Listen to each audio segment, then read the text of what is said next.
asalaamaaleykum mbokk déglukat yi dal leen ak jàmm ci seen émission allo docteur comme ni ngeen ko déggee tey suñu invité mooy Coumba Diop nekk secrétaire général bu association cancer du sein Sénégal Coumba maa ngi lay nuyu. maa ngi lay fay Rosalie di rafetlu invitation bi di la remercier. nga teewal fii association cancer du sein Sénégal ñooñu ñooy ñan. association cancer du sein Sénégal. dafa nekk association bu nga xamante ne ñu ngi ko taxawal depuis 2013 te ay jigéen ñu nga xamante ne dañu jotoon a am cancer du sein jot ko dund taxawal ko mu nekk association bu nga xamante ne dafay di sensibiliser mais tamit di gunge ak di jàppale jigéen ñi nga xamante ne dañu am cancer wu ween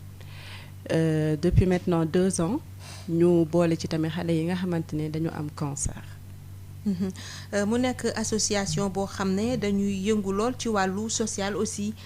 di gunge comme ni nga ko waxee ñiy dund ak feebaru cancer mu amit ci seen biir ay fajkat ay médecins yoo xam ne dañoo dévoué trop ci cause u cancer yan jëf yan réalisation nga ñu mën a limal ci li nga xam ne moom la association cancer du sein Sénégal def. réalisation yi bëri na. parce que dañu nekk association bi nga xamante ne yamuñu kese Dakar te suñuy activité duñ ko yemale kese octobre rose dañuy faral di wax ni que chez nous toute l'année est rose dañuy wër def nañu dëkk yu bëri lu ci mel ni Kaolack def nañu Mbour def nañu Pété Podor Ziguinchor Touba dëkk yu bëri dëkk yu ñu wër Sénégal bëri na macha allah te yàlla dogal na à chaque fois bu ñu fa demee. ñi nga xamante ne ñooy relais yi muy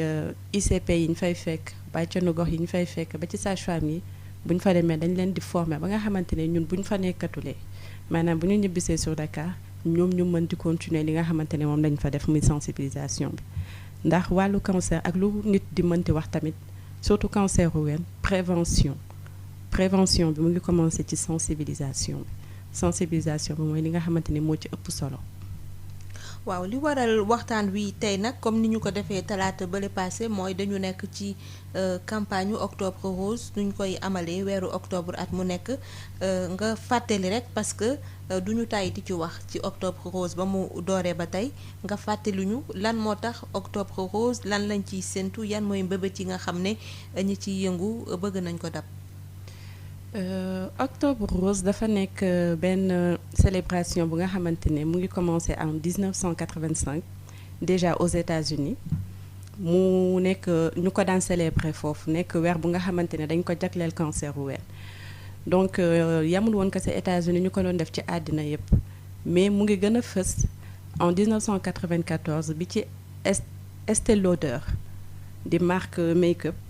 marque de maquillage cosmétique bi mu ci duggee ak le magazine Marie Claire donc ñu koy célébrer fépp ci àddina bi muy permettre une meilleure sensibilisation donc ci weeru octobre la ñuy gën a mën a wax ci cancer wu ween bi nga xamante ne dafa wër àddina sonal jigéen ñëpp ñu jàpp ne tey famille boo dugg bu dee benn jigéen sax am na ko ci walla dina ko ci am mu sonal jigéen ñi donc octobre rose nekk weer bu nga xamante ne ci la ñuy profiter pour def sunu sensibilisation prévention mais communiquer aussi ci feebar bi au-delà de cela dafa nekk mois bu nga xamante ne ci la ñuy profiter pour mën a recueillir ay fonds pour financer li nga xamante ne moom mooy recherche bi nga xamante ne moo nekk ci cancer wu ween pour tamit mën di jàppale ñi nga xamante ne dañu feebar donc fii au Sénégal mois boobu comme que xam nañu ne que communication nekkul lu yomb octobre ci la ñuy gën a am opportunité ñu tijjil ñu média yi ci la ñuy gën a mën a am opportunité recueillir ay fonds pour mën di gunge jigéen ñi nga xamante ne ñoom ñooy faju tey nag ñuy waxtaanee li nga xam ne yéen moom ngeen dooree yéen waa association cancer du sein Sénégal moom ngeen dooree seen campagne ndax def ngeen seen lancement wax aussi objectif ak plaidoyer yi nga xam ne moom ngeen bëgg porter à l'occasion de campagne ren bi ndax mën nga ci dellu si. waaw année bi comme année yu weesu yi sunu plaidoyer bokk na ci gratuité totale des soins parce que macha allah nguuru Sénégal at yu ñu weesu am na lu ñu ci def muy chimiothérapie bi nga xamante ne def nañ ko gratuite nga xamante ne wàññi na lu bari ci diisaayu faj bi mais ñu jàpp ne ba tey doyul ndax gratuité boobu balaa nga fay àgg dafa am fooy jaar fi ngay jaar mooy pose de diagnostic bi te pose de diagnostic bi gën kaa néew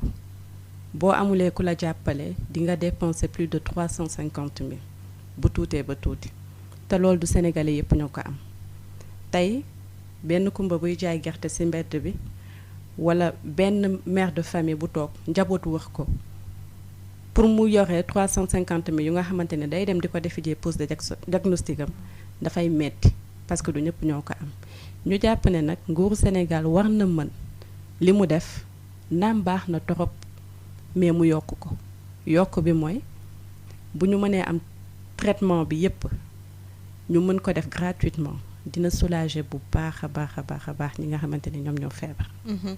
dina leen soulager mais aussi dina tax ba ñi ci ñàkk seen bakkan wàññeeku parce que comme ni nga ko waxee balaa ngay jot ci gratuité chimiothérapie am na ci lu bari loo xam ne ci ngay jaar te loolu bu yéexee rek feebar bi du xaar dafay gën a law. tout à fait feebar bi du xaar en fait te dafa nekk lu nga xamante ne du pour dara olof tuddee ko saay-saay. dafa saay-saay parce que moment bi nga xamante ne yow yaa ngi gis lu lay jaaxal fekk na boobu moom jot na am doole léegi ki nga xamante ne da nga ko ne faaw nga ñëw ñu defaral la sa biopsie defaral la mammographie defaral la biopsie defal la scanner defal la yeneen ak yeneen yi analyse kooku bu xalaatee li nga xamante ne moom moo ko war a faj mu war a daw di ko lijjanti fu nekk mu dugg fa fu nekk mu génn fa wala mu ne naa def bi bu ma amaatee def bële fekk na boobu feebar bi am na temps wu gagner du terrain fekk na boobu feebar bi am na doole ci nit ki ba nga xamante ne moment bi nga xamante ne fa la loolu yépp di yemmee mu war a commencer chimio am xëy na dafay fekk mu trop tard dina nekk ci état bu nga xamante ne xëy na dootuñu ci amati yaakaar wala boog bu dee ni day wér tamit dina metti trop du fekk boobu ñu mën a limiter dégâts yi donc dëgg la tey oyofal boobu noonu ñu mën a oyofal loolu war na mën a tax dee bi ak yenn état yi nga xamante ne malade yi dañ fay toll bu ñuy ñëw wàññeeku parce que loolu moo ci balaa ngay àgg ci gratuité bi foofu ngay njëkk a jaar. munoo tëb dem ci gratuité bi te defoo biopsie defoo scanner defoo yooyu yëpp te yooyu yëpp ça demande des moyens te un Sénégalais lambda amu ko. ñu ñëw ba tey ci seen campagne yéen waa association cancer du sein Sénégal parce que bu weesoo plaidoyer bi ngeen di def pour gratuité pose de diagnostic yéen a ngi def plaidoyer aussi pour spécialiste yi nga xam ne ñoom la ñuy woowee ñoom ñoo def anatomie pathologie mu doon lu leen soxal lool lan moo tax branche boobu am solo ci wàllu pajum cancer. branche boobu daf ci am solo bu baax a baax a baax a baax a baax ñu dañuy jàpp ne xëy na nit yi dañ ko xamul wala boog ñu néewal leen parce que du ñuy génn di wax peut-être parce que xëy na wax bi yomb leen loolu mooy solo association yi actuellement parce que tey am na lu nga xamante ne ñoom duñ ko mën ñun ñoo koy gën a mën parce que ñun ñoo nekk ci biir parfois da ngay am patiente bu ñëw ne la def naa biopsie wala sama pièce opératoire yóbbu nañ ko xaar naa ba sonn def na 3 mois ñëwagul ñun ba ñu xoolee ba ci biir dañu gis ne que parfois côté boobu dafay sooxe non pas ci médecin yi mais xëy na dafa laaj ñu dooleel secteur boobu parce que tey benn médecin benn cancérologue du ñëw bindal la protocole pour nga commencer sa traitement maanaam pour nga entamer sa chimio te jaaroo ci anapat bi loolu moo tax mu am importance parce que foofu la faju bi di commencer cancérologue bi foog mu am les résultats yi nga xamante ne moo jógee anapat pour mën a xam feebar bi fan la toll ak fan la situé wu bu koy faj naka lay def pour mën a entamer faj bi te loolu anapat rek moom moo ko mën a maye donc ñooñu bu fekkente ne que dooleeluñ leen wala boog matériel bi nga xamante ne moom la ñu soxla joxuñu leen ko ba tey faj bi day sooxe gratuité chimio beeg yooyu yëpp dootu jëriñati dara loolu moo tax ñun ñu ciy insister parce que da nga ciy bëri cas yu nga xamante ne dañuy ñëw ne la sama pièce ba mu ko yóbbuwee ak léegi maa ngi xaar résultat yi ça fait 3 mois parfois mu ëpp ko parfois nga gis ci ñu nga xamante ne sax seen état dafay aggravé wu ndax retard boobu noonu ñuy am. waaw tey nag thème bi ñu tànn ba tey ci wàllu campagne bi ak li ñuy waxtaanee mbirum cancer ci jigéen ñi mooy prise en charge psychologique des patients maanaam gunge gi nga xam ne dañ koy def ci ñi nga xam ne dañuy dund ak feebaru cancer mu mel ni dafa yitteel lool association bi nga xam ne ci la ñuy am feebaru cancer bootu lan moo tax accompagnement wala prise en charge psychologique boobu ngeen jàpp ne dafa am solo. Accompagnement boobu dafay am solo dans la mesure où jàpp nañu ne que faju bi ci xel lay commencer d'abord faju bi dafay commencer ci xel parce que état d'esprit bu nit ki daf ciy jouer tey nga jàpp ne que déjà dama feebar la mën naa faju mën naa wér loolu rek gañe nga lu bari ci sa traitement bokk la ki nga xamante ne dafa ñëw ak état d'esprit bu nga xamante ne il va se dire que jeex na ba pare kon kooku du def li nga xamante ne moom moo wax pour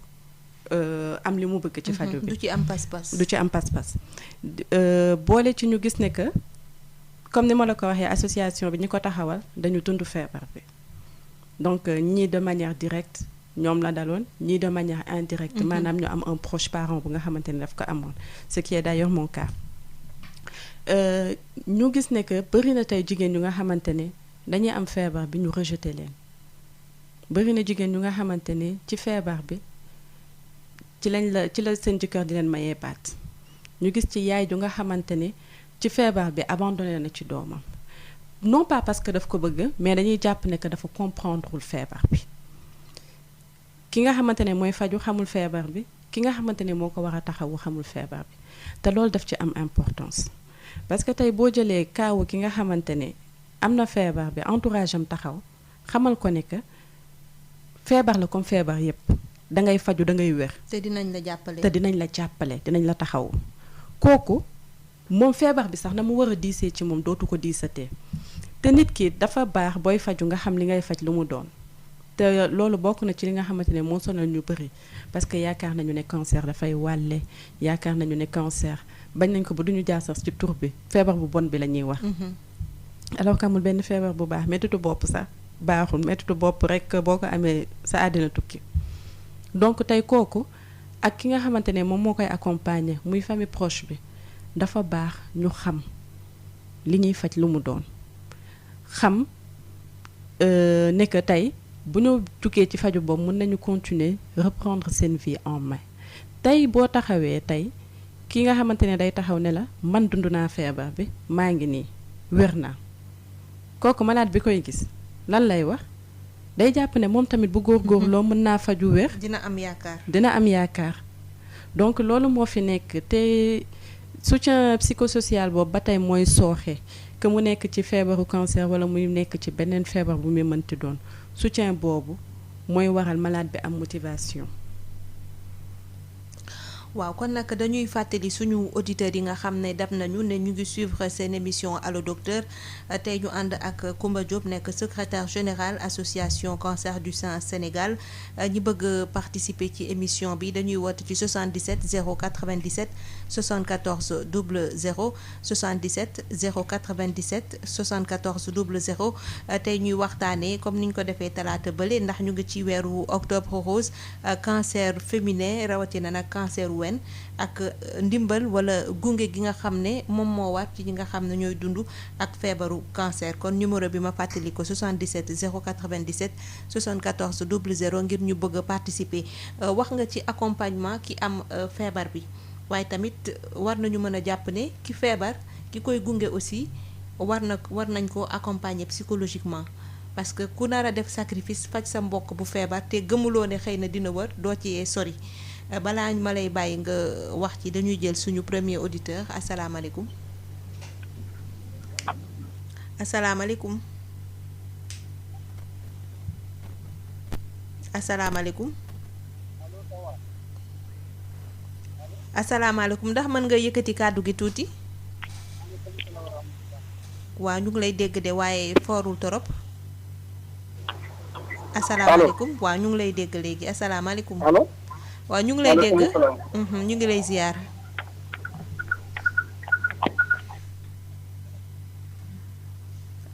allo.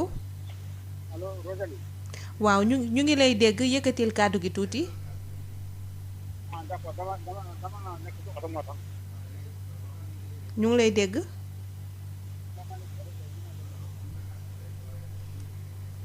waaw dañ koy bàyyi xëy na mu jéem a woote waat parce que déggante bi neexul donc 77 097 74 00 Koumba Diop secrétaire général association cancer du sein Sénégal ñu doon wax ci ñiy gunge malade yi di leen yóbbu souvent hôpital di génne ci seeni poche di joxe it ñooñu est-ce que yaakaaru leen ne ñoom it soxla nañu accompagnement psychologique boo xam ne dina leen defal te ñu gëm ne effort yi ñuy def ak ndimbal gi ñuy joxe xëy na du neen war nañ ci mën a am yaakaar. effectivement parce que ñun lu ci ëpp ñi ñuy woo du doon sax ki nga xamante ne moom moo feebar wala kiy ñëw ci ñun du nekk ki nga xamante ne moom moo feebar day nekk ki nga xamante ne moo koy accompagner wala mu nekk benn connaissance am parce que ñu bëri tey dañu yaakaar ne que néew di ñi nga xamante ne amuñu doole kese ñoom la ñuy taxawu. waaw ñu jël auditeur bi asalaamaaleykum. maaleykum salaam wa rahmatullah. Votre correspondant est en communication. Veuillez ne pas quitter. Merci. waaw dafa mel ni kon nag ligne bi am na jafe-jafe ma bàyyi la nga continuer ba ci kanam ñu jéem a jëlaat appel yi. donc je disais parfois nga gis koo xamante ne daf lay woo ne la man sama sœur dafa am cancer du sein am na naam moyen yu mu fajoo mais dafa mel ni ku jaxasoo dafa tiit fit bi dem na ñu mel noonu dañ leen di recevoir. day bëri li ñuy waxtaan ak ñoom ça me rappelle octobre rose daaw xam naa ki may wax mu ngi may dégg sax daf ma woo mu ngi am prise en charge et tout elle a les moyens de se soigner macha allah mais ba mu ma woowee li mu njëkk a def mooy salaamaaleykum soxna si dañ maa jox sa numéro man ñu ne ma hôpital laa jóge léegi ñu ne ma dama am cancer du sein ma bëggoon xam ndax damay dee ma ne ko waa ma ne ko yow li la dal lan la jotee ak dee mu ne ma sama waa kër a ngi nii kenn añul ma ne ko sa waa kër nag rey nga leen ba ñu dee ndax waroon nga leen bàyyi ñu añ waxtaan ak moom xamal ko lan mooy feebar bi xamal ko ne que feebar bi dañ koy faj dafay wér tombeek maa ngi toog ak beneen malade bu nga xamante ne moom faju na ba wér ma paas ko mu wax ak moom mi dafa am lu bëri lu nga xamante ne daf ko wàcc ci moom tey ki nga xamante ne moom mooy gunge malade bi moom bu gëmul ne kii muy faj mën na wér mooy waral yu bëree bëri mooy waral tey jëkkër di bàyyi jabaram mooy waral sœur di abandonner sœuram mooy waral tey yaay di bàyyi doomam parce que moom ci jëmmi boppam du gëm ne que kii mën na wér alors que mën na wér donc ñun duñu yem kese ci malade bi ba ci accompagnant bi dañ lay sensibiliser xam ne feebar bi dafay wér sensibiliser la ci yow ni nga mën a taxawoo ki feebar sensibiliser la ci wàllu lekkinam sensibiliser la ba ci nakkari deret bi nga xamante ne parfois patient bi dina ko nakkari deret parce que feebar dafa metti ba pare ci effet secondaire u traitement bi la bokk ñu sensibiliser la ci loolu ba nga xamante ne parfois malade bi bu demee ba nga xamante ne comme ni ñu koy waxee dafay siisu bëgg a abandonner yow yaa koy mën a delloo si parce que ça arrive malade di dem ba daal di xaddi daal voilà dem ba traitement bi dafa metti dafa diis dafa diis dañuy dem ba nga xamante ne ñoom sax dootuñu gëmati ndax dinañu wér mais bu fekkee nga am ku nga xamante ne day wax ak yow tey par exemple kenn ci association bi woo la wala boog ngeen gisante mu ne la yow de man mii dama amoon feebar bi xool ma te ku la waxoon ne mës naa feebar est-ce que di nga ko gëm parfois nga tasanteeg nit wax ko loolu boo ko waxee la lay njëkk a wax parce que toll na fu nga xamante ne faj bi metti na ci moom dépense yi bëri nañu ba mu yaakaar ne dootul jeexati donc ñu ci bëri dañuy ñëw en situation de désespoir ñoom ak seeni mbokk mais ñun suñu rôle encore une fois mooy ne que ñuy delloo ci seen xel parce que ñu ci bëri tey ci nekk ci association bi di jouer rôle boobu ñoom dañu nekkoon ci place boobu donc dañuy comprendre li nga xamante ni moom la nit ki di dund dañuy xam li nga xamante ne moom la nit ki di dund moom la famille wam di dund loolu yëpp dañ koy comprendre donc sensibilisation bi du yem kase ci moom ak famille mais même famille élargie bi maanaam xarit yi dëkkandoo yi ñooñu ñëpp dañ leen di sensibiliser loolu moo dem ba nga xamante ne nit yi ragalatuñu parce que dañu dédramatiser feebar bi ci seen bopp léegi xam nañu ne que cancer du sein wala cancer yëpp feebar la bu ñuy faj nga wér loolu moo tax léegi nit yi ñeme di dem di dépister wu kon nag 77 097 74 00 pour auditeurs yi nga xam ne bëgg nañu joxe seen contribution Kumba li nga wax dafa am solo ci détermination maanaam malade bi gëm ne dafay wër parce que bu ñu dégloo suñu témoignage yu soxna Ndioro Seye madame Kaboré moom boo xoolee parcours am ak cancer di nga comprendre ne xëy na ñi nga xam ne ñu ngi yoxi wala gëmatuñu ne mën nañ ci génn que ne boo ko gëmee am ku la jàppale am entourage bu solide mën nga ci génn te di nga mën a def sa traitement na mu waree ba mu jeex donc dañuy déglu Ndioro Seye suñu premier patient boo xam ne def na témoignage ndax faju na ba wër. maa ngi tudd Ndioro Seye depuis Sepor. waa un jour dama sangu ba noppi taxaw sama seetu di diw am sama copine bu ma nekkaloon ma ne ko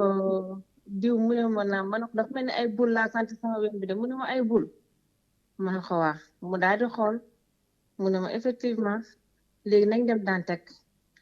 léegi nag ñu daal dem Dantec ñu jox ma rendez-vous 10 jours ma ne man mënuma xaar 10 jours yooyu noonu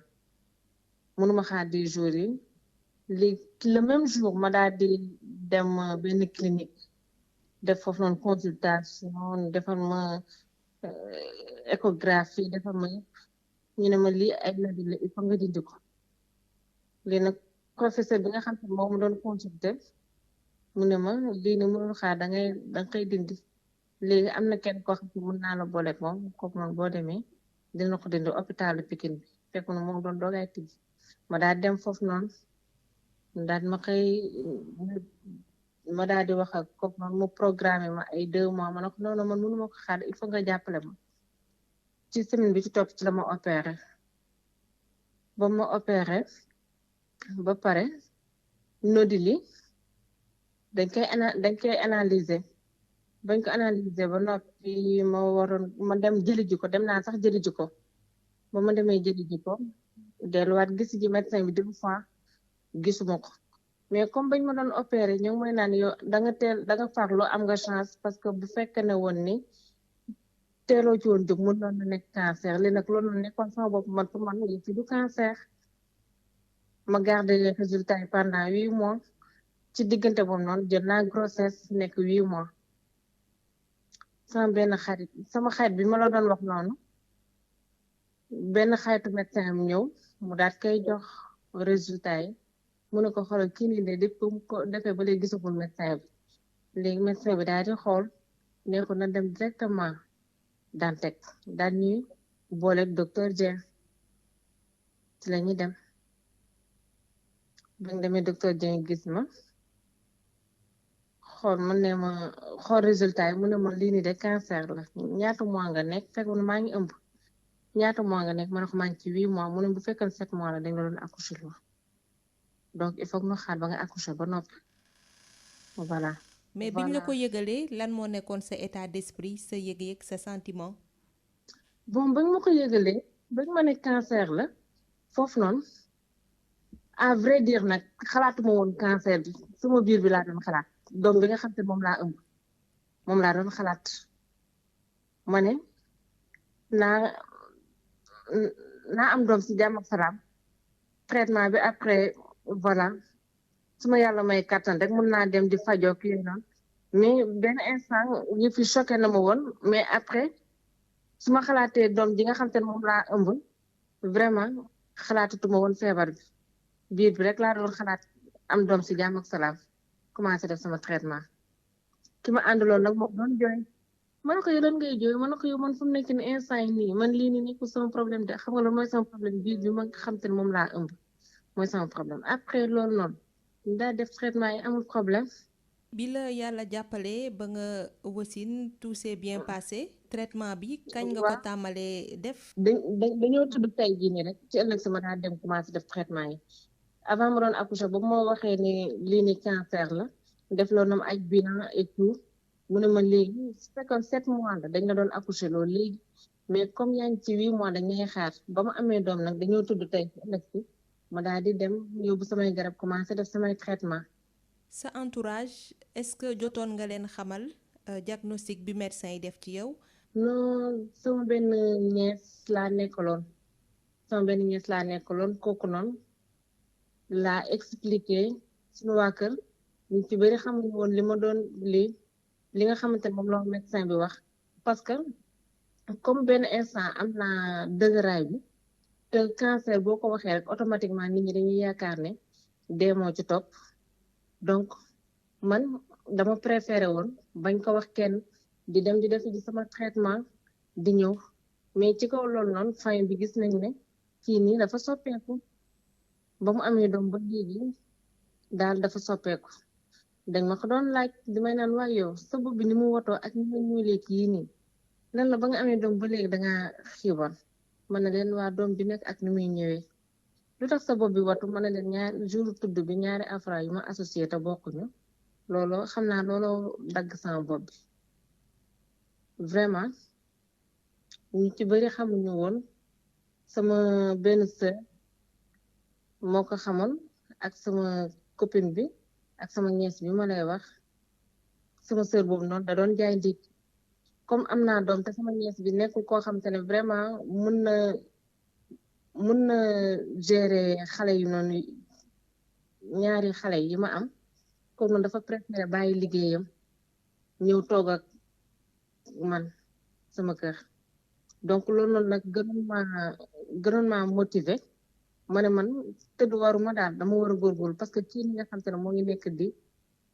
jóge ko daan di jaay ndékki bu demee ba bàyyi liggéeyam ndax man vraiment mën ci daay waruma donc il faut que ma dëgër wan ko ne fu mu nekk daal vraiment feebar bi yéen a ko yanu mais man yanuwuma ko. sérénité boobu nga ci am ci feebar bi te ñu nekk ci dëkk boo xam ne comme ni nga ko waxee fii nit ñi ñu bari bu ñu déggee feebaru cancer rek seen xel automatiquement ci dee lay dem. yow lan moo la jox sérénité boobu. voilà li ma may doole boobu noonu jour bi nga xam te ne ci la ma docteur bi doon annoncé feebar bi fekk na moom maa ngi ëmb ba am 8 mois mais daf ma ne madame Kabore jàppal ni mu ne ma gis nga feebar bi nii jàppal ni da ngay faju da ngay wér ci kaw nga gëm ko nag boo ko gëmee da ngay faju da ngay wér feebar bi bari na ñoo xam te ne ñoo ngi ko amee nañ ko faju nañu bu wér def nañu ay ati at ma ne comme te médecin bi nga xam te ne moom may faj man moom moo wax lii nii donc naa gëm li nga xam te ne moom la ma wax li ci des ma teg ko ci loxo suñu borom. bi nga commencé sa traitement ci diiru ñaata temps ñaata weer wala ñaata at nga faju pour ñu mën la wax ne fu mu nekk nii wër nga cancer bi nekkatul ci yow. waa traitement bi dama doon chimio yi dama doon def chaque 21 jours la woon chaque 21 jours pendant 6 séances ba ñu pare 6 séances yi après ci laa daal di def opération ba ñu defee opération bi ñu doon xaar résultat ANAPAD pour ñu xool ba xam chimio bi répondre na ndax dama war a dolliwaat chimio voilà. ba ma defee opération ba nag résultat yi génn yi fi normal macha allah léegi nag ci lañ ma programme radiothérapie ci laa def radiothérapie pare radiothérapie nu xool nu may jox rendez-vous chaque 6 mois chaque 1 an ba léegi nii macha allah nu may jox chaque 2 ans. waaw dañuy faral di dégg ne fajum feebaru cancer dafa diis dafa cher est-ce que yow loolu sentir nga ko ci sa traitement. waaw sentir naa ko nag sama traitement wax dëgg ne xel sentir naa ko ndax man moment bi ma doon faju fekk na boobu noonu gratuité bii nii amul woon médecin bi expliqué ma garab yi ni muy demee mu ne ma léegi nag waxtaanal ak sa jëkkër ma waxtaan ak sama jëkkër mu ne ma prix bu ñu lay mënta wax ci sa faj neel d'accord man en tout cas nañ la faj na nga wér rek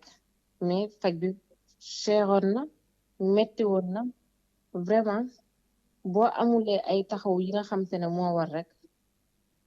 du baax daal nu comprendre la xam ne feebar bi ku ci nekk vraiment du yomb sa xol du neex ndax déjà tur cancer rek dafa diis sa xol du neex di nga naqaree dëkkal comprendre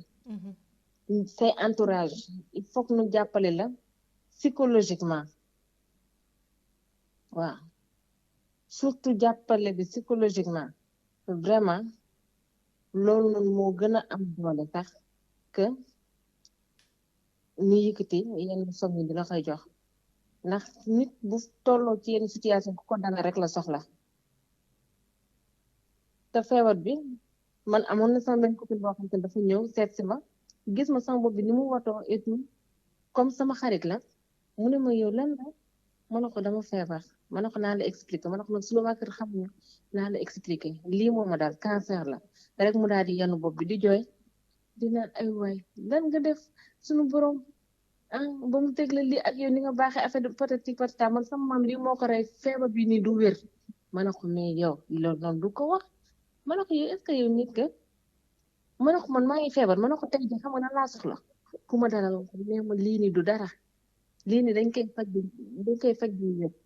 ma ne ko mais tey jii nii yow yaa ngi toog di jooy di naan lii nii ku ko am da ngay dee donc loolu noonu yëpp gën a tax nag sama feebar siwulu ma ko woon daal maman bi nga xam te moom laa doon traité wu mais après nag ba mu ci jigéen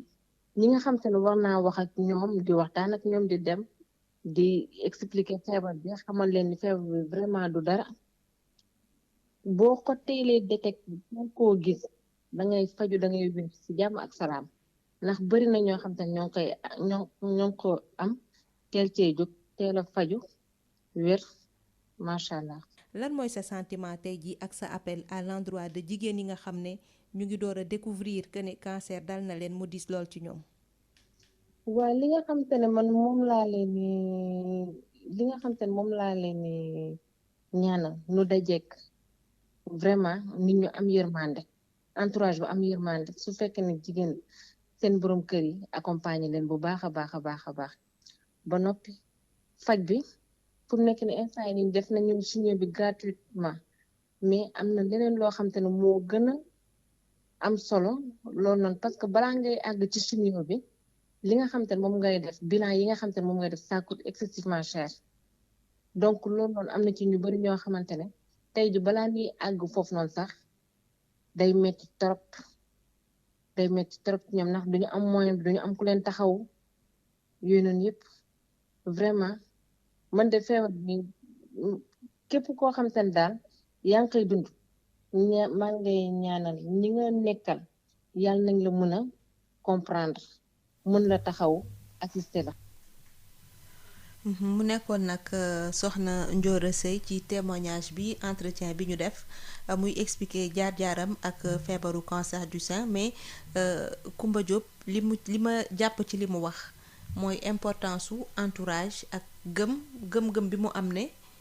moom dina jóg ci feebar bi dama lay bàyyi nga apprécier moom parcours am yépp ak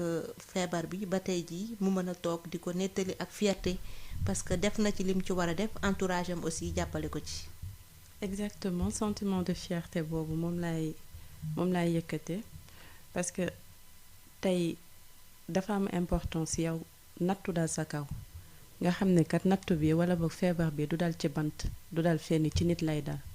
nga taxaw jàmmaarloo ak moom faju sa faju jox ko àkkam def li nga war a def yépp wax na ko li ci des nga jël ko teg ko ci loxo yàlla parce que quel que soit alpha moom mooy décider ak luy mënti am le dernier mot lui revient médecin bi dina faj yow di nga def lu nga war a def yàlla mooy wéral yàlla nag danga koy gëm ba pare wóolu ko donc loolu dafay dellu si ba tey ci soutien bi parce que tey xëy na bu dul woon a xaritam boobu taxawu bi mu ko taxawu sëram ak ñeesam boobu taxawu bi ñu ko taxawu xëy na du am mental boobu mu am parce que tey bari na ñi nga xamante ne dañuy feebar seen mental moo leen di permettre bu ñuy dem di faju sax duñu soxla accompagnant bari na si ñu nga xamante ne dañuy dem faju ci ñibbi seen kër def seen sport dem liggéeyi seen traitement yépp duñ ko tëdd benn yoon loolu mental bi moo la koy may te mental bi muy rôle bi nga xamante ne moom la ci sa famille di jouer sa famille sa entourage say xarit ak ñépp donc dafa nekk lu nga xamante ne daf ci am solo nit bu feebaree même bu dul li sax danga ko nar a taxawu bi nga koy taxawu nag aajoowul ngay def comme ni xaritam bi def yenu say loxo di jooy loolu dafay gën a ne ko lii doo ci wër voilà yaakaar naa ne nit ki bu waree bu naree dee sax wax nga ci mën a waslu ak ba keroog yàlla de def ci moom li gën donc nañuy delloo si waat xel yi ñu xam ne ak feebar bu muy mënti doon waslu ci ak li ci des yàlla mooy mottali rawatina nag feebaru cancer bari na ñi nga xamante ne dañuy faju Rosalie du cancer moo leen di rey mais xëy na nakar bi ñuy dund ci seen biir kër yi stigmatisation bi nga xamante ne moom la ñuy dund ci seen biir kër yi loolu moo leen di rey mais du doon cancer bi nga xamante ne moom la ñuy traité kon nit ki bu feebaree nañ ci waslu ak lu am solo la. ma bëggoon xam ndax ci seen association di ngeen di wala jot ngeen rencontrer genre cas yi nga xam ne dañu leen rejeter carrément ba dañu dem ba amuñu wéeruwaay ak su fekkente ne c'est le cas ndax nan ngeen leen jëlee en charge ñoo xam ne dem nañu ba amatuñu le soutien de leur entourage ils se sont retrouvés seuls ci seen feebar. bëri na du jeex bëri na ñu nga xamante ne ci seen traitement la leen seen jëkkër mayee seen baat bëri na ñu nga xamante ne ba ñu feebaree parce que man dégg naa ko nga xamante ne sëram dafa feebar mu jàpp ne xëy na sër bi dafa am lu mu def ba tax yàlla teg ko feebar boobu donc cas yu mel noonu nga koy am yow li nga mën a def mooy ki nga xamante ne moom moo koy subir muy malade bi kooku ngay kàttanal parce que tamit en général effet contraire bi day am moom bu amee kàttan entourage am dañuy am kàttan moom bu gëmee ne que dafa nar a wér entourage am dañuy gëm ne que dafay wér donc dañuy toll fu nga xamante ne malade bi ci boppam mooy dem di sensibiliser entourage am bari na ñu nga xamante ne Rosalie ñenn ñi dañ seen biir kër yi dañ leen di beral leen kaas beral leen bool beral leen lépp kenn du nangu jaxasoo ak ñoom parce que tout simplement ñi nga xamante ne ñoo dëkk ak ñoom xamuñu lan mooy cancer bari na ñu nga xamante ne yaakaar nañu ne que cancer dafay wàlle alors que du wàlle bari na ñu nga xamante ne yaakaar nañu ne que cancer malédiction la wala boo da ngay def dara pour mériter ko te du loolu yépp cancer feebar la bu nga xamante ne yàlla moo koy dogal ci jaam bi te du feebar bu nga xamante ne dangay dem taxawaalu pour am ko cancer lu bokk ci yow la moom mooy soppi doxalin maanaam cellules yi nga xamante ne ñoo nekk ci yow nga xamante ne à la base bu ñu màggetee dañu nar a dee ñoom ñooy agir de manière anormale mu waral cancer boobu donc nekkul lu nga xamante ne nit day dem wëri ji ko pour am ko nekkul loo xamante ne nit moo koy wàll moroomam te nekk na loo nga xamante ne jommul kenn parce que tey boo seetee ne bébé bi nga xamante ne 6 mois la am wala mu am 1 an kooku lan la def yàlla jotagul dund dara ba nga xamante ne day def dara pour yàlla teg ko feebar boobu donc feebar la bu nga xamante ne du da nga def lu bon wala boog da nga def dara pour am ko loolu na ko nit ci comprendre loolu bu ñu ko comprendre rek ki nga xamante ne da nga ko war a taxawu di nga ko taxawu ni mu waree parce que dara gënul metti tey sa mbokk feebar nga wax ko taxawu woo ko ba suba yàlla dogal mu wér kooku nan nga koy xoolee. wala boog mu nekk le contraire gis nañ fi yaay ju nga xamante ne doomam ci traitement la ko abandonné ko parce que benn dëkkandoowam ñëwul na ne ko yow sa doom ji feebar bii mu feebar nga téye ko sa kër gi xanaa xamoo ne day wàlle elle va trouver le mari de sa fille ne ko kii nga téye ba mu feebar nga bëgg ma koo indil jëlaata sa jabar nga dem kooku bi mu tëddee hôpital avec son nouveau-né doomam bi nga xamante ne moo am 15 ans moo doon toppatoo xale bi doomam bi am 12 ans moo daan nekk ak moom hôpital jëkkëram di dem lu mu am ñëw indi ko ba femme bi ni mu génnee àddina kooku tey mère boobu nan la ko ay sëtam di xoolee li leer te woo mooy nekk bu tëddee guddi du nelaw te xëy na bu ci taxawoon ni mu ci waroon taxawee mënoon na demee neneen kooku est-ce que cancer moo ko rey est-ce que du naqar bi ko yaayam ni ko yaayam taxawoo rejet boobu mu subir est-ce que du loolu moom moo ko rey donc foog ñu ciy bàyyi xel ku feebar dafa soxla ku ko jàppale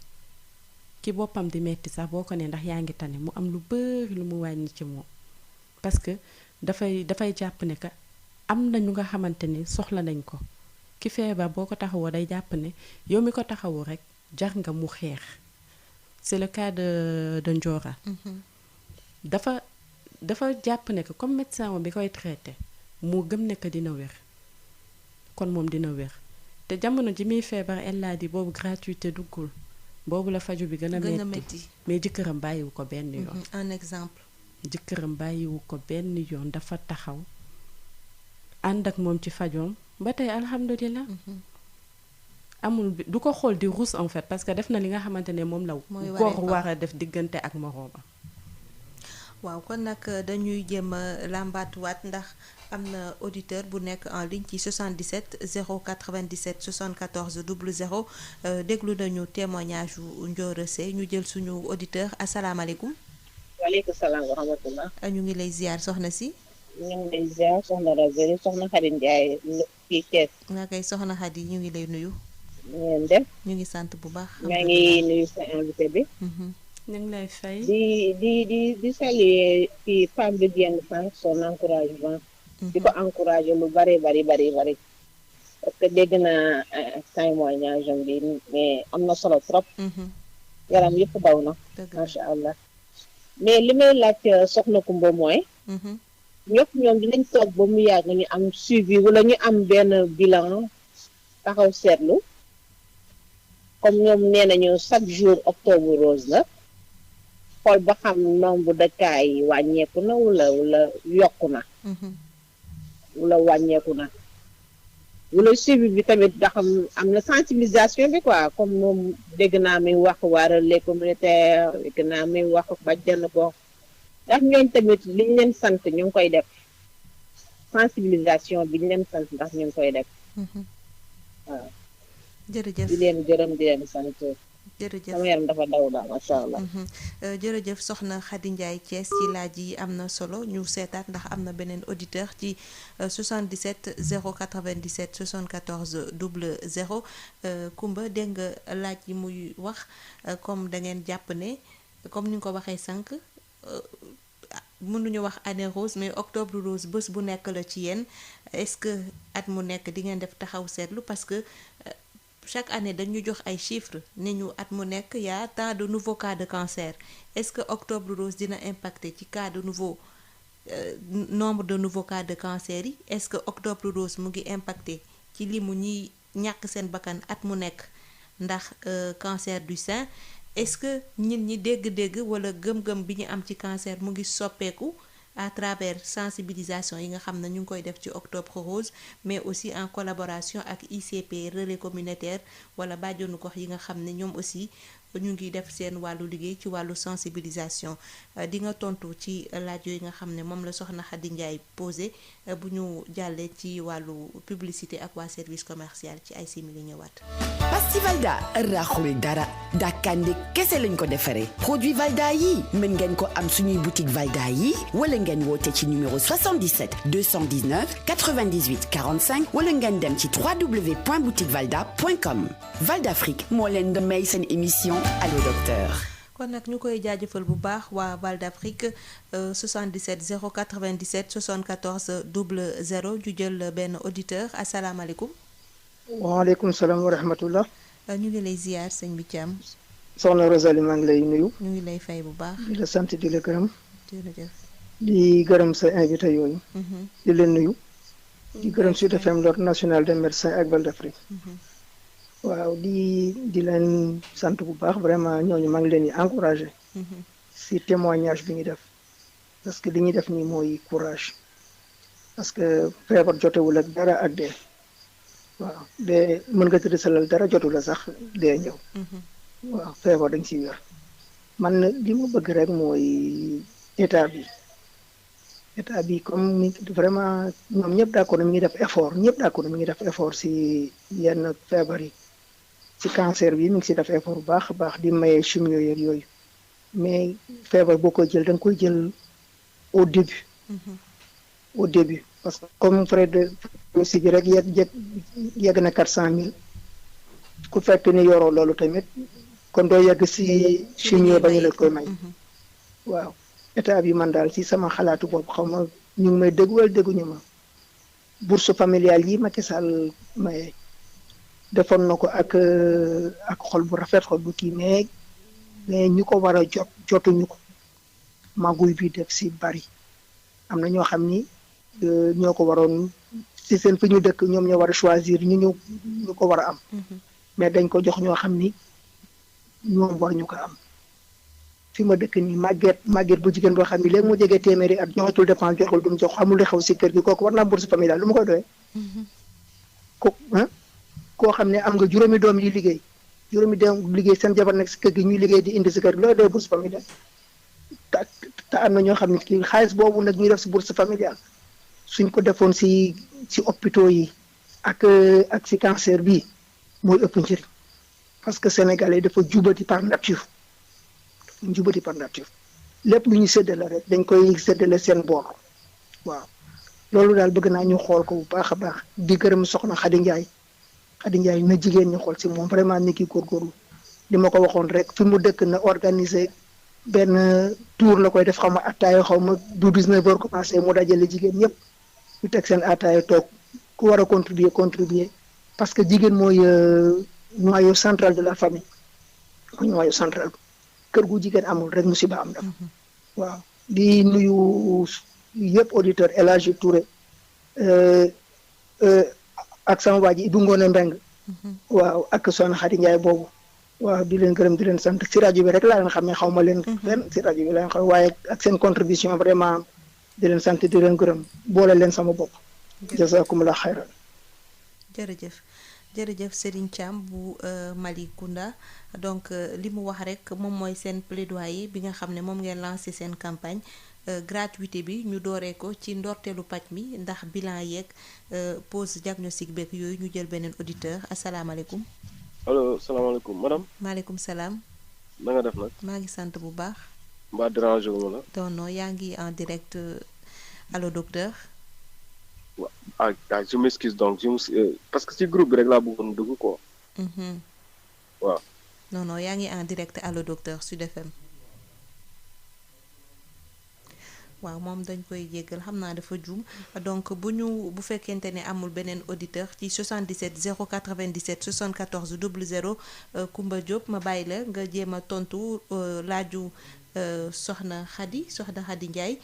nekk Thiès ndax moom dégg nga ay laajam ndax campagne yi ngeen di def sensibilisation yi ngeen di def mu ngi impacté ci nombre de cas yi ñuy am at mu nekk ak ñi ñàkk seen bakkan surtout ci jigéen ñi ñoo tax may wax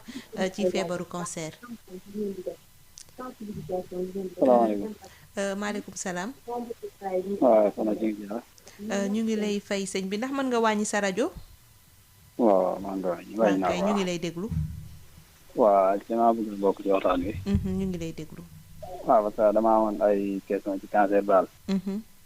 waaw dama bëggoon a xam ndax góor jigéen rek lay dal. ak bu dee weer daal góor ni muy dalee góor fekkee du ko dox wala du naan daal nan lay amee cancer boobu. pour nan la ko mën a xoolee daal comme ni ko jigéen di xoolee comme ci dënnam. d'accord. ak ni ñu koy moytoo daal. waaw maa ngi wootee Touba. maa ngi ziar bu baax. jërëjëf. jërëjëf donc Koumba dañu lay bàyyi nga tontu soxna Khady ci laajam yooyu impact bi seen sensibilisation am ci prévalence su cancer ak ñi ciy ñàkk seen bakkan. soxna Khady dama koy remercier ci question parce que c'est une question d'une grande importance muy impact bi nga xamante ne moom la sensibilisation yi am impact première bu nga xamante ne moom la ñuy saluer mooy le fait que jigéen ñi ñemee moowu cancer bay jug di dem saytu seen bopp pour xam ndax am nañ ko ou pas parce que da ngay gis ka nga xamante ne amul benn antécédent mais seetaan na télé ñuy waxu cancer. mu ne naa dem xooli ci sama bopp. Elle se sent concernée. donc impact boobu mooy impact bi nga xamante ne mën nañu ne victoire bu rëy la si ñun parce que tax nañu jigéen ñi ñeme moowu cancer ba mën a jug. saytu seen bopp bàyyi seen yitte di dem wala boog ku demul hôpital tamit yaa ngi def ni nga xamante ne moom la ñu naan autopalpation maanaam saytu bi nga xamante ne moom ngay saytu sa bopp gannaaw say règle ñu dem ba nga xamante ne xale yu ndaw yi sax dañ ko jël def ko réflexe léegi parce que suñuy sensibilisation nag yamul ci hôpitaux yi wala dëkk yi ak dëkkaat yi mais dañuy dem ba ci biir école yi di wax ak xale yi parce que dañ leen bëgg éduquer ci autopalpation. donc cancer nag cancer du sein bi ndax mu ngi yokk wala mu ngi wàññi c'est regrettable mais dañuy constater ni que dafay yokk mais morbidité état de morbidité bi nit yi daan demee hôpital mu ngi wàññeeku. loolu moo ci point positif. maanaam ñi ciy ñàkk seen bakkan ñi ciy ñàkk seen bakkan mu ngi wàññeeku wala boog ñi nga xamante ne dañuy dem ba nga xamante ne li leen deseeti bëreetul ñu doogay dem mu ngi wàññeeku. mooy recours précoce. voilà au soin bi mu ngi am avancé. mu ngi noonu gis nañu sax man am na benn femme bu nga xamante ne sama tante la ci waxtaan bi may waxtaan nii rek toog di waxtaan dem sensibilisation ba ñëw comme ñun plus ñuy dem sensibilisation plus ñuy dem ci dépistage yi plus ñuy xam lu bees ñu ñëw toog di waxtaan ni ñuy waxtaanee noonu rek naka te man li may wax bàyyi na ci xel donc le lendemain ma tasee moom sama anniversaire u neveu mu ne ma Kumba man de dama am benn bul ci ween keroog démb daal li nga doon wax moo nekk sama xel bi ba ma tëdd di làmb sama ween yi rek daj ci bul ma ne ko bul yow la ngaa ragal rek ma ne ko est-ce que du sa imagination xam naa li ma doon wax rek la mu ne ma déedéet bul la ma ne ko léegi bàyyi man dinaa ñëw kër ga sama kër maam comme ça ma xool mais ba ma demee sama kër maam di xool ñun fi ñu toogoon lim ma làmbuloo bul bu ndaw la mais ba ma demee sama kër maam fekk ko fa bul bi ma fa fekk xaw na toll ni nen donc pour wax la ne que moom mu ngi woon ak bul boobu mais bàyyiwu ci sax xel. amaan na waxtaan bi mu dégg moo tax mu bàyyi xel boppam ba làmb weenam ci benn fan gis ko ci teel a jóg dem def pose de diagnostic am ba macha allah faju na ba wér donc tey loolu day wane impact bi sensibilisation yi di am parce que ku mel noonu tey bu musul dégg cancer musul dégg bul ci ween mën na daj bul rek parce que cancer buy doogee commencé bul bi du metti bu dee ni bul la bul bi du metti nga koy laal mettiwul mu mel ni luy daw nga ne ah du dara bàyyi noonu nga dem ba yëf yi ëpp la doole fekk moment bi ngay demee hôpital trop tard na donc tey tax na ba nga xamante ne jigéen ñi nga xam ne ñoo dëkk dans les zones les plus reculées sensibilisation boobu moo tax tey ñuy bàyyi seen bopp xel duñu ne duñu feebar mais bu ñu feebaree tamit dinañu teel a jug parce que fekk na boobu ñi war a wax ak ñoom wax nañu ak ñoom relais yi ñuy fekk ci zone yooyu tamit buñ leen former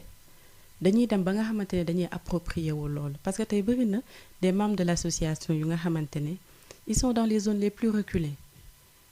ñenn ñi Croix-Rouge la ñu bokk ñu dem bokk ak ñoom sensibilisation ñu gis les association bi def ñu ñëw bokk ci combat bi ba nga xamante ne tey bu ñu nee Ziguinchor la ñuy dem di nga gis ku jóge Mexe kii jóge Louga kii jóge Mboro kii jóge fem juste pour dem Ziguinchor sensibiliser ki nekk foofu donc encore une fois en matière de cancer sensibilisation mooy geste bi nga xamante ni moom nga njëkk a mën a poser pour mën a dimbali nit yi parce que bu fekkee ñu xam lan mooy cancer xam ni muy manifesté woo xam ne kat nit ki boo gisee lu la jaaxal ci sa bopp waroo ragal danga war a dem xool ko ba xam lu mu doon noonu nga mën a dimbalee nit ñi mais cancer encore une fois daf may metti bu ma koy wax nekkul di wàññeeku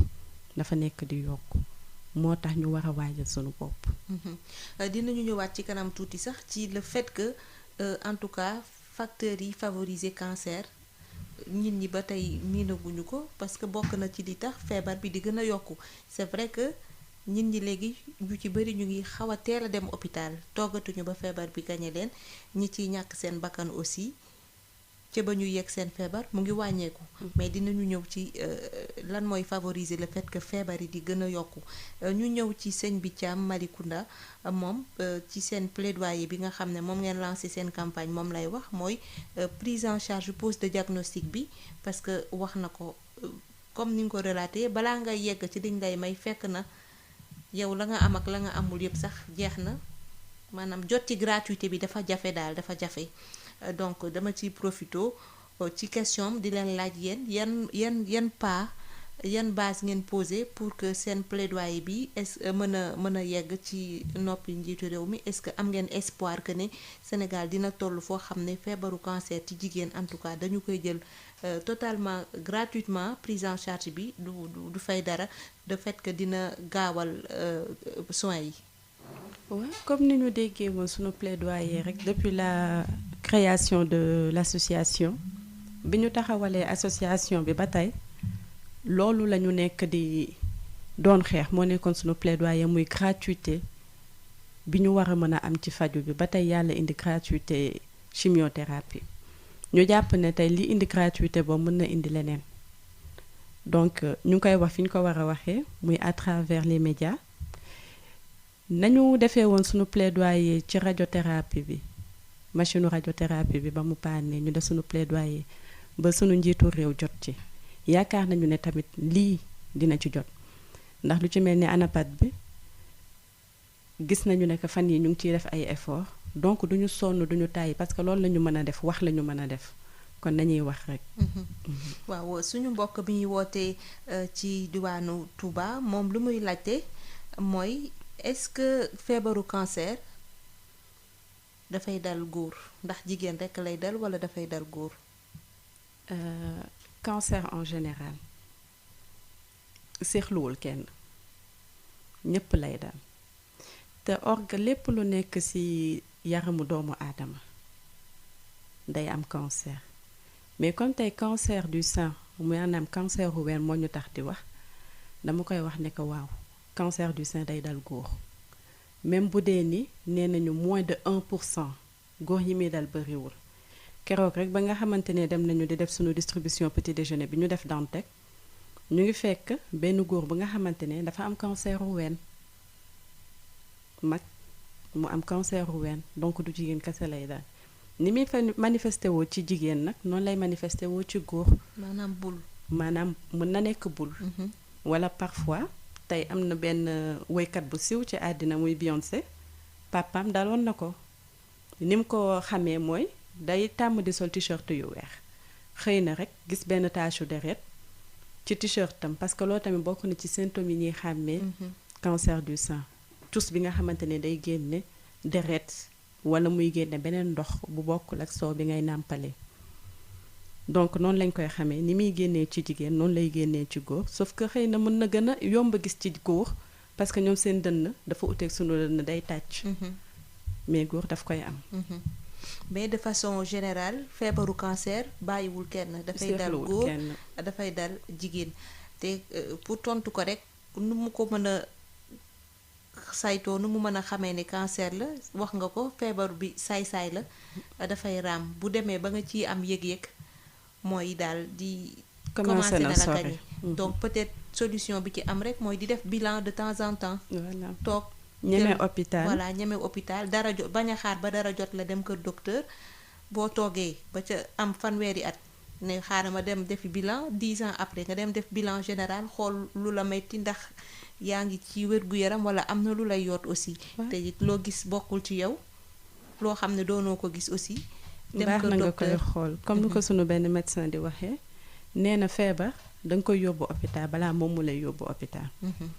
donc nit ki baax na ngay xool sa bopp comme ni ko olof di waxee bant bu tooy rek dina mës a wow donc bu ñu ragal hôpital parce que hôpital nekkul ne que dafa jug pour faagaagal nit yi bien au contraire dafa jug pour dimbali nit yi donc yow li lay dimbali waroo ko ragal kon nag dañuy ubbiwaat antenne bi ci 77 097 74 00 77 097 74 00 pour ñi nga xam ne am nañu question wala am contribution ki wootee Touba ba tey mu ngi doon wax ci nu ñuy def ba prévenir feebaru cancer dinañu ko tontu ci kanam tuuti asalaamaaleykum. salaamaaleykum. maaleykum salaam. waaw Marie Rosalie.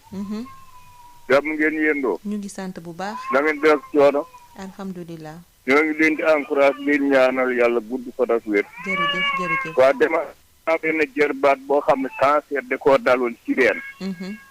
fu ne dem na ko waaye hôpital Dantec ba mu fa demee dañoo boole mbagg maax weenu yëpp dagg. mu sonn lool bi mu ñëwee toog na daan du tolloog ay weer ñaari weer ñetti weer mu dafa mujj gaañu. lu doy waar la moo tax bu ñu waxee cancer des seins rek man damay xaw a tiit. waaw maa ngi leen sant leen gërëm jërëjëf waaw feebar bu tiital la nag comme ni nga ko waxee waaye feebar boo xam ne buñ ci teelee jóg rek yàlla mën na ci def saafara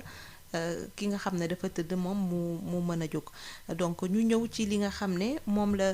suñu auditeur bi wootee Touba doon laaj ci wàllu nan la ñuy def ba prévenir feebaru cancer je pense que cancer du canceru jigéen rek du canceru góor mais de façon générale dañuy wax tout le temps dafa am des facteurs favorisants des facteurs de risque feebaru cancer Kumba yow da ngeen di sensibiliser te boo leen di sensibiliser aussi du ñàkk ngeen di wax nit ñi moytu leen lii ndax mën na yombal feebaru cancer. tout à fait en fait cancer li tax mu complexe dafa nekk feebar bu nga xamante ne mënoo ne lii exactement moo koy indi tey li ci mel ni canceru col de l'utérus mu am vaccin wa dañu jàpp ne que dafa am virus bu nga xamante ne moo koy provoqué lu ci mel ni canceru foie ñu jàpp ne hépatite bokk na ci li nga xamante ne moom moo koy indi donc ñu gis ne que ba ñu commencé introduire vaccin yooyu wàññeeku na mais comme ni ma ko waxee du ñaari cancer yooyu kese ñoo am cancer yi am du jeex te yaramu doomu aadama lépp ci mën a am cancer ci biir loolu saytukat yi gis ne que 40% des cancers sont d'origine alimentaire maanaam ci téeméeri cancer yoo jël ñeent fukk yi li ñuy lekk bokk na ci li nga xamante ne moo koy sabab ñun bu ñuy sensibiliser nit yi dañuy insister toujours ci aspect alimentaire bi ñuy xool li ñuy lekk bokk na ci tey suukar si ñu koy wàññi parce que suukar bu ñu waxee suukar fi Sénégal dañuy jàpp ne suukar bi nga xamante ne suukar ajouté bi la mooy bi nga xamante ne moom la ñuy suukaree sunu kaas yi ak yooyu yëpp ku suukar boobu man waxuma suukaram sax ku ko mën a bàyyi damay jàpp ne moo gën parce que suukar bi gën ci yow mooy suukar bi nga xamante ne mooy jóge ci aliments yi ngay lekk mais force est de constater que fii au Sénégal on consomme énormément de sucre ceeb bi ñuy lekk dafa am suukar mburu bi ñuy lekk dafa am suukar leneen ak leneen dafa am suukar sénégalais tant que suukaru kaasam ba muy liddee ko du am lu ko neex ñu pare ci añ bi ceeb bi yépp suukar la ñu jógee ci loolu ñu ne dañuy attaaya bi nga togg ko bu mu ñuul kuk ko def ci suukar jëlaat suukar si toggaat donc loolu yépp di indi acidité sa yaram mënul ñu baal ma ci wax ji dina diis mënul ànd ak wér en fait donc suukar soosu dañ la koy moytuloo ngay saytu sa lekkin dina ndox ju bari di favoriser fruits ak légumes bu ñu waxee fruits nag dañu naan ñamu buur la et pourtant du ñamu buur am nañ fi sunu fruits yu nga xamante ne c'est riche am nañ fi solom am nañu dank am nañu yeneen ak yeneen am nañu dittax donc du fruit résumé wul ci pomme ak banane orange raisin ak yooyu déedéet am nañu sunuy fruit yu nga xamante ne mooy sax fii ci sunu suuf te gën ci ñun donc nañuy bàyyi xel lekkin wi loolu dama ciy interpeller jigéen ñi parce que ñun ñooy dugg ci waañ yi moo tax damay naan ku feebar ñun ñoo la feebar parce que ñooy dugg ci waañ yi bëgg lu neex nit yi wala bëgg nit yi lekk ba tagg la tax nga def ci lu nga xamante ne dafay lor nit yi je veux pas faire de la publicité waaye junj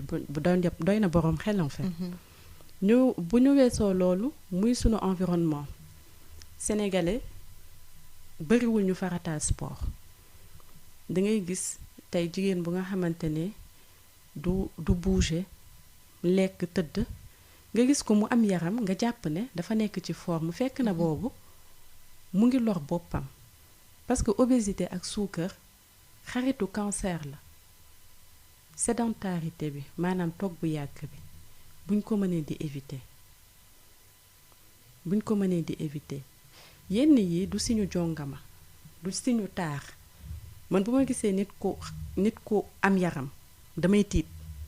parce que damay xam ne yow bu ñu seetee ba ci biir sa santé doy na waar donc tey dafa bëri yu nga xamante ne dañ koy boole ci cadre tubaabee wala cadre bien-être alors que c'est loin d'être le cas parce que ñun tey yi ñuy ndamoo sax tubaab yi defatuñ ko tey boo demee en Occident xam nañu ne que méthode boobu ñoom ñu adopté woon dem na ba loraangel leen di gën a indi ñu ci bëri dañuy gaari seen oto dox dañuy gis ñu nga xamante ne dañuy war a dem bureau sol seen tailleur et tout sol seeni basket jël seeni talon def ci seen sac diggante boobu ñuy liggéeyee moom dañuy profiter def seen marche ba àgg seen bureau sol seeni talon ñii dawalatuñu seeni oto vélo la ñuy jël à la place donc parce que xam nañu ne que toogaay boobu ñu doon toog loraange la leen di gën a indil ka leneen donc nañu xoolaat sunu bopp nañuy yëngal yaram yi nañuy bàyyi xel lekkin wi ak yooyu yépp di naan ndox bu bari te nag bañ cee taamu bu sedd bi waaw ñu ñëw ba tey ci li nga xam ne moom nga doon wax sànq ne c'est malheureux de le constater mais li mu kaawu cancer yu bees yi wàññeekuwul est-ce que mën nañu ko lier ak le mode d'alimentation suñu façon ni ñuy lekkee comme ni nga ko waxee léegi. loolu sama avis personnel la je dirais oui parce que boo demee tey ci yenn zone yi nga xamante ne duñu consommer yàpp bu bari duñu consommer diwlin bu bari xëy na frigo farataaluñ ko ñooñu da ngay gis ne que ñu ngi nekk en meilleure santé que ñun parce que wër nañu un peu partout gis nañu lu fa nekk da ngay gis ne que ñooñuy ëpp wér parce que tey ñun encore une fois li ñuy jàpp ne que bien-être la li ñuy jàpp ne que luxe la ñoom amuñu ko moo tax ñooñuy gën a wér ñooñuy gën a dëgër te bu ma yeboo sax ma ne ñoom ñooñuy gën a gudd fan donc bu njëkk mag ñi dañu daan dem dugg du ma ne cancer amul woon amoon na mais bëreewul woon nii dañu daan dem dugg am ay légumes frais ñëw togg nit yi lekk mais tey da ngay gis benn kumba bu jënd tamaate congelé ko ñaata temps ñu dem tey charcuterie yi hot dog wala saucisse yi nga xamante ne mu ngi jóge feneen di ñëw ñaata temps lay def ci yoon bi ñu congelé ko mu ñëw yan conservateur ñoo ci nekk donc yooyu yëpp duñ ko bàyyi xel te man bokk c'est mon avis personnel jot naa ne bokk na ci li nga xamante ne moo ñuy sànk li nga xamante ne dañ koy jëfandikoo lu bari te xamuñu niñ koy jëfandikoowee loolu tamit daf ci am importance parce que parfois ba ci bouteille bii nii nga jël ko teg ko ci naaj am na lu muy modifié ci matière bi ñu ko fabriqué ba ndox bi fa nekk dootu nekk te ndox mu ñu mën a naan donc nañuy bàyyi xel sunu bopp di xool suñuy comportement te xool li yenu maanaa ñu di ko def parce que parfois nga am yenn comportement alimentaire yu nga xamante ni yow mi koy def sax da ngay xam ne que lii yenuwul maanaa jaaduwul mais terewul yaa ngi koy def ba ci yi ñuy def ci cin yi yow da ngay xam ne lii du moom mooy neexal sa togg da ngay xam ne lii du moom mooy tax ñëpp togg mais terewul yaa ngi ko ciy def kon nañu yaraat sunu bopp ci lekkin wi ak sunuy comportement de tous les jours. ñu ñëw ci seen association ñu fàttali auditeurs yi rekk ne numéro bi 77 097 74 00 balaa ñuy ñëw ci beneen témoignage sànq yaa ngi doon ne seen association am na aussi ay xale yoo xam ne cancer da leen a dal. loolu aussi c'est un autre phénomène. le fait que ñuy gis de plus en plus ay xale asalaamaaleykum. maaleykum salaam. ñu ngi lay ziar sëñ bi. allo salaamaaleykum. maaleykum salaam ñu ngi lay déglu. Marie Rosalie Ndiaye. waaye c'est El Hadj Touré. waa kay Touré ñu ngi lay nuyu. ça va naa def Ndiaye ça va alhamdulilah ñu ngi sant bu baax. maa lay nuyu bu baax a baax di nuyu ci invité bi. ñu ngi lay fay. yëf yi am na solo lool macha allah. jërëjëf. tontu leer na maanaam encore tontu bi leer na macha allah allo. waaw ñu ngi lay déglu. allo. waaw ñu ngi lay déglu Touré. waaw maa ngi nuyu waa Sud FM yëpp. ñu ngi lay fay. auditeurs ñu ngi leen di nuyu. di nuyu bu baax tontu leex Cheikh Ahmed Tidiane Ndour ak sama xarit Mamadou Lamine Thiam Malicounda Mbour. man lu may rafetlu rek mooy soxna si nga xam ne moom dafa amoon feebar bi faju comme ça bon déglu wax ni ni bon jàpp ci daal bu wér macha allah. maa ngi koy félicité bu baax a baax. soxna soo tamit encore toog foofu encore maa ngi koy gërëm bu baax a baax di ko félicité parce que mënuma woon ñàkk dugg ndax feebar bi dafa garaw trop. te man gisoon naa suñu benn dëkkandoo bu amoon cancer de sein léegi ma koy nëbb boo yëf yi dégg naa bu ma nekkaloon néeg sax dégg naa dafa demoon boo affaire bi di xeeñ foofu affaire yooyu. mais femme bi dafa mujjee di faatu. wallaay ndeysaan dafa mujjee faatu. loolu yëpp lu koy waral xam naa ni encore bokk na ci encore traitement bi seer bi ak affaire yooyu seeraay bi. traitement vraiment affaire dépistage bi daal gouvernement bi war na ci jàpp bu baax a baax. te encore nit ñi tamit encore mënoo wone ci seen bopp. asalaamaaleykum wa rahmatulahi taala wa barakaatu. jërëjëf ci contribution bi sëñ bi Touré Kumba lan nga ciy wax du ñàkk nag ñuy am feebar di ko nëbb comme ni mu ko expliqué nii. waaw mooy li ñuy wax rek feebar dañ koy siwal en fait parce que boo ko weerulee du am jàngoro du am saafara xam nga tey nit mënu la ñëw fekk fi nga toog ne la feebar bi moo nekk ci yow boo dul ni yow danga ko wax te xëy na encore une fois taxawu bi la nit ñi di taxawoo wala bët bi ñu lay xoolee dina bokk ci li tax nga koy nëbb mais li mu wax ni tamit day fësal ni nga xamante ni moom lañu nekk di dund toll nañu ci jamono ju nga xamante ne cancer ku ko amulit am nga mbokk bu ko am mbaa nga xam ku ko am donc dafa jot ñun ñëpp ñu jug dafa jot tey ñun ñëpp ñuy wax lu la jaaxal nga dem hôpital xool ko ki nga xamante ne moom mooy sa mbokk nga jege ko ki nga xamante ne tey yaakaar nga ne war nga koo mën a taxawu ko ba nga xamante ne lu nekk ci moom xelam du dem ci mu di la ko nëbb ndax tey ki nga xamante ne toog na ba feebaram àgg fa nga xamante ne mu ngi xeeñee metti na ci moom mais metti na tamit ci njabootam metti na ci ay mbokkam yombul nag jigéen li nga xamante ne mooy sa ween bokk ci sa féminité nga taxaw ne lii moo ci nekk parce que xëy na kersa gi ñu yaree moom moo tax mais jug dafa jot te jug bi du lenn lu dul prévention bi du lenn lu dul di saytu sunu bopp bañ a daw hôpital te ñeme ko bu ko defee nguur gi mën ñoo gunge mën ñoo jàppale gën a mën a yombal accès aux soins bi. ñu ñëw ci li ma la doon wax sànq bu njëkk dañu doon gis ay mag rek la ñuy wax ne ñoo am cancer xëy na ñoom ñoo feeñle woon mais dañuy gis de plus en plus ay jigéen ay de jeunes femmes yuy am cancer ween est-ce que jot nañu def ay gëstu le fait que ñu gis ne nekkatul rek mag yi lay dal mais xale yu bari malheureusement mu ngi leen di dal. gis nga Rosalie dafay dellu ba tey ci comportement bi ma doon wax sànq. xëy na sunu comportement yi ñoo changé xëy na nit yi tamit gën a précoce mais bu ñu demee ba nga xamante ne feebar yi nga xamante ne mag ñi la daan dal parce que bu njëkk ba dañ la daan wax à partir de 45 ans ngay def sa dépistage ci loolu la ñu doon insister parce que dañu jàppoon ne mag ñi la daan gën a dal mais léegi force est de constater que de plus en plus ngay dem hôpital de plus en plus nga gis xale yu nga xamante ne dañuy def cancer pas yeneen cancer ya sax mais cancer u ween nga gis ay xale yu koy def moo tax ba tey may dellu si ci sensibilisation bi mais di gën a sensibiliser jigéen ñi parce que tey li nit ñi di togg li nit ñi di lekk yow yaa koy togg donc yow tu dois veiller au bien-être de cette famille bu dul dara de manière alimentaire ñuy xoolaat comportement yi xëy na li ñu daan utiliser tuñ ko li ñuy utiliser bëri na lu ci am ay produits chimiques dañuy utiliser loo xamante ne xamuñu sax fan la jóge donc nañ ciy bàyyi xel nañuy lekk frais maanaam légumes yi ñuy lekk nañuy dem marché di jënd légumes yu frais ñu koy lekk te wàññi congélation bi du ñàkk nag ndax fu mu nekk ni jamono moo soppeeku jot bi bëreetul ak yooyu yépp mais buñ ko mënee wàññi te tàmm suñu njaboot à manger sain mais aussi à faire du sport dina bokk ci li leen di dimbali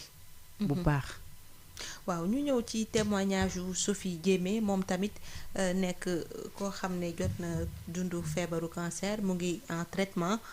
mu am lu mu ko dundee tamit ak philosophie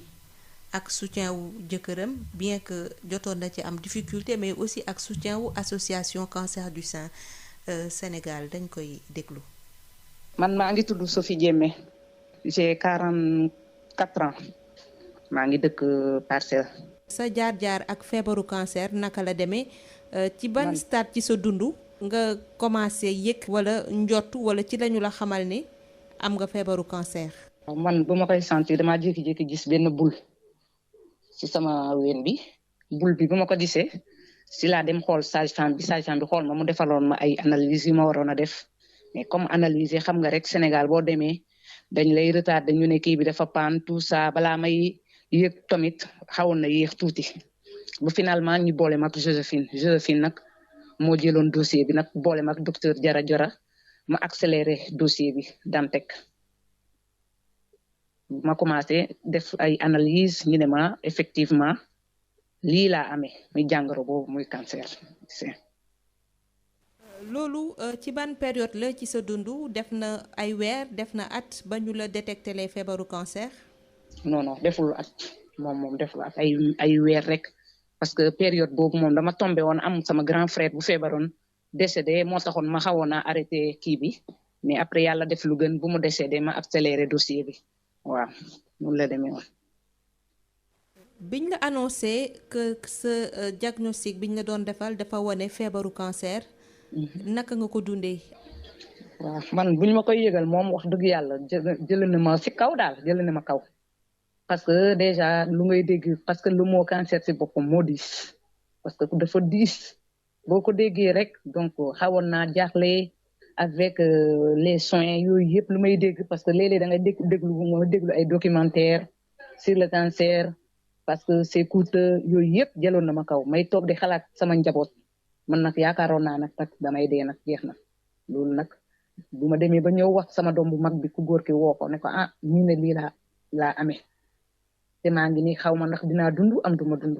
mais yow yaay mag jéemal nga tette say rakk yi nga nekkal leen ndey nga nekkal leen bàyyi parce que xamaguma ndax man dinaa fi des am duma fi des waaw yooyu yëpp moom mette ko les directives yooyu yëpp pour moo xam adduna daal. waaw ñu ñëw ci accompagnement psychosocial bi. est-ce que amoon na gunge goo xam ne ñu ngi la ko doon defal ngir yan bi xaw a oyof lool nga bañ di peut-être weddi yàlla te gëm ne feebaru cancer lu ñu mën a faj la. waaw après Joséphine moom dalal bu ñu ma boolee ak moom mu ne ma lii du dara mun nga wér mais man gëmuma ko woon bon à 100% daal dama daan ne xëy na léeg-léeg day wax ni pour defal ñu daal xam nga malade moom il faut nga defal ko pour mu bañ a stressé wu yooyu mais yëpp. maa ngi doon ne maa ngi bàyyi lépp ci loxo yàlla bu doon dinaa dund ay waaw dund ma tamit ma xam ne loolu la yàlla namm ci man daal waaw ma accepté ko tamit avec difficulté parce que bon mon mari est en chômage ça fait plus de 15 ans yooyu yëpp ay problèmes yi jànkonte nit fii yëpp waaw lu nekk xalaat naa ko. mais yow sa entourage bi nga leen yëgalee sa feebar lan moo nekkoon seen attitude seen yëg-yëg lan la woon. waaw premièrement. sama jëkkër moo nekkoon sama accompagnant parce que c'était la période du Covid-19 bi période bi moom métti woon na trop parce que doo mën a dem fenn kenn du ñëw fenn donc moom nekkoon di ma doon accompagner il y a un de ses cousins là qui est pharmacien moo ko doon wax ne ko madame est malade donc yow yaa ko war a accompagner nga defal ko nga mu bañ a am stress parce que feebar bi feebar la bien vrai bu coûteux mais mën nañ ko faj waaw moom moo ma doon gunge moo doon dem di jëli ay rendez-vous lépp li ma si doon jàppale. fu mu toll nii est-ce que mën nañu xam fan nga toll ci prise en charge bi ci paj mi. prise en charge bi mun naa wax parce que sama analyse yi mujj yi sama opération man nag traité wu naa yëpp les chimio yooyu yëpp ak ay analyse yi maa ko doon defar ba si opération bi bu ma tegalee kii bi si laa kiiwul ma woo Joséphine mu ne ma dem gis association bi ñu jàppale ma pour opération bi ñoom ñoo fay l'opération. docteur yi moo analyse yi am na 2 analyses yu ma def xaw ma chimie 60 000 am na beneen bi ma defaat temps yi passé mammographie ak benn kii ñoom ñoo ma jëlal encore charge bi au niveau de ci clinique bi nekk Rue Carnot l'association des cancers du sein au Sénégal. kon ça veut dire que fu mu nekk nii yaa ngi am tan sa traitement mu ngi lay réussir macha allah. waaw traitement bi docteur bi ma defee analyse bi mujj bi nii c'était le 9 dernier septembre bu ma ko yóbbee daf ma ne y a rien affaire baa ngi amélioré bon maa ngi am tan parce que y a rien à signaler mais damay suivre traitement pendant 5 ans parce que kii laa nekk hormonothérapie donc par 3 mois garab bi bu jeexee ma dem renouveler mais tamit am na yeneen analyse yi may def au fur et à mesure am na benn scanner bi ma war a defaat encore pour décembre j'ai rendez-vous le 7 décembre. tey jii lan ngay wax jigéen yi nga xam ne ñu ngi door a découvrir que ne dañoo am feebaru cancer te xëy na gëmuñu ne feebar bu ñu mën a faj la comme ni nga ko yaakaaree woon ca ndorteel la. man daal li may yokk jigéen yëpp pour feebar demoon naa ba yeneen moment jaaxle woon naa mais ma xam ni feebar la parce que gis nga nit dina taxaw ne déggoo feebar nga yëg ni dee na mais après ma jàpp yëpp bàyyi ko ci loxo yàlla gëm yàlla daal ma xam ni loolu la donc bépp jigéen loolu laa koy conseiller yàlla bu ne tey la bu ne fi la koy jaarale fu la koy jaarale mu doon du jour boobu tamit nga xam ni sa bés yàlla namul ci yow dara man loolu laa ñaan ne xam ni ku nekk na xam ni cancer quand on le traite tôt mun nga mucc daal man loolu laa gis. ban taxawaay la association cancer du sein Sénégal am ci jigéen ñi nga xam ne ñu ngi dund feebar bi. association bi de ñu ngi leen di delloo njukkal ñu ngi leen di remercier man mais je les remercie à tout moment initiative bi ñu waroon a def ni bëggoon naa sa fekk de A à Z mais xam nga rek yàlla lu muy def fan yii man ma xawoon tawat sama doom bi tamit mu ngi nii looloo tax man mooy bu ma déggee ñu ne am na koy def interview ma ne comme maa ngi fi si place xaar ma participer bu ma mënoon participer parce que loolu il faut mu am visibilité pour ñi xam ni vraiment adduna bi nii la ñun la ñuy gisee visibilité boobu nga xam ni cancer du sein bi kon boo ko teelee fagaru boo teelee jóg di nga tane man loolu laa gis. waaw Coumba moom nag moom mooy Sophie Diémé suñu deuxième témoignage macha allah ndax boo déggee ni ñuy waxee doo sentir ne dañoo am tiis wala doo sentir ne elles sont abattues mais dañuy wax ak détermination parce que c'est comme si dañuy wax ak fierté elles ont remporté une guerre une bataille da ngay sentir force bi ñuy waxee parce que pour man c'est normal parce que fi ñuy tegoon cancer au début ba ngay woo sa doom ne ko xaw ma ndax dinaa dund dénk naa la say rakk ak yooyu ak fi mu toll tey donc moi je trouve que c'est magnifique et te li mu wax aussi ne pajam yëpp juróomi simili moo ñu dese pajam yëpp cancer du sein Sénégal association cancer du sein Sénégal moo ko jël en charge moo tax ma bëggoon xam yéen fan ngeen di jëlee seeni ay fonds seeni ay ressources yi nga xam ne moom ngeen di jàppale malade yi. Sophie dama koy remercier ci témoignage bi ba pare di ko féliciter. parce que nit ki buñ lay dimbali fekk yow nga gëm ne que mën nga wér sa faj day gën a yomb. donc ñun bari na ñu ñuy jël moom xëy na dañ ko jël à mi-chemin mais am na ñu nga xamante ne depuis seen pose de diagnostic ba seen période de rémission dañuy ànd ak ñoom ci fànn yépp nag loolu mu ngi ñuy dikkee ci mécènes yi ñuy am muy ñi nga xamante ne dañuy dem bind leen peut-être lettre wala boog ñu dégg association bi jug pour dimbali. donc du subvention du dara ci ay mécènes lay jóge ak ay sponsors yu nga xamante ne dañuy ñëw bëgg dimbali def te yàlla tax ñu jàpp ne mën nañu dimbali ay jigéen yu feebar ñu ne pourquoi pas ñu jël seen doole seen dërëm ak seen xam-xam c'est le cas des médecins bokk na ci kim ci lim sànq docteur Diarra ma koy nuyuwaale ñooñu ñëpp taxaw pour jàppale ñu pour dooleel ñu ñun tamit ñu mën a jàppale. tey jii lan mooy seen appel à l'endroit de ñi nga xam ne xëy na xamuñu woon existence su association cancer du sein Sénégal te gis ne yéen a ngi jàppale ay jigéen yu feebar ba ñu mën a wër ba mën di témoigner ci seen feebar lan nga leen di wax. dama leen di wax ñu ñëw fekk si ñu ci combat bi nga xamante ne ñu ngi koy mëne te nekk suñu combat ñun kese parce que ñu ngi foog naa léegi koo bëgg retrouver di nga ko retrouver ndax réseaux sociaux yaa ngi fi. ñu ngi ci plateforme yi yépp Facebook WhatsApp Instagram Twitter LinkedIn ñu ngi fépp am nañu aussi suñu numéro donc dama leen di woo pour ñu ñëw jàppale ñu jàppale nous aider à aider parce que suñu askan la balaa kenn di ci def lenn ñun ñoo ci war a jiitu bu ko defee jàppale ñu dafay yomb te dimbali ki nga war a dimbali bokk na ci jaamu yàlla. kon dama leen di naan ñu ñëw ñu àndandoo jaamu yàlla parce que comme ni ma ko waxee rek sànq dafa nekk lu nga xamante ni seexluwul kenn. Moins de 20 jours moo des ci campagne octobre rose lan moo leen dese ci seen cheminement ci seen plan d'action ndax loolee la ñuy tëjee émission bi. fu mu nekk nii ñu ngi war a dem Saint-Louis du 27 au 29 incha allah dinañu nekk Saint-Louis dinañu nekk UGB dinañu nekk tamit hôpital régional pour def comme ni ñu ko defee Wakhinane Nimzatt week-end bi passé des journées diagnostiques yu ñuy def foofu defaale aussi sunu sensibilisation parce que ni ma ko waxee yemuñu kese Dakar dañuy sillonner le pays dem un peu partout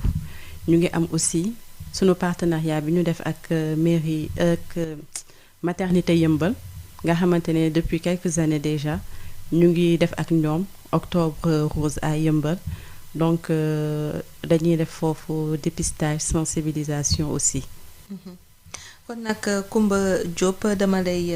jaajëfal may fàttali ne yaay secrétaire général association cancer du sein Sénégal di la remercier ci sa disponibilité di jaajëfal auditeurs yi ak suñu technicien Alassane Wade ma di leen jox dig daje talaata bi di ñëw ci beneen thème ci seen émission Allo Docteur.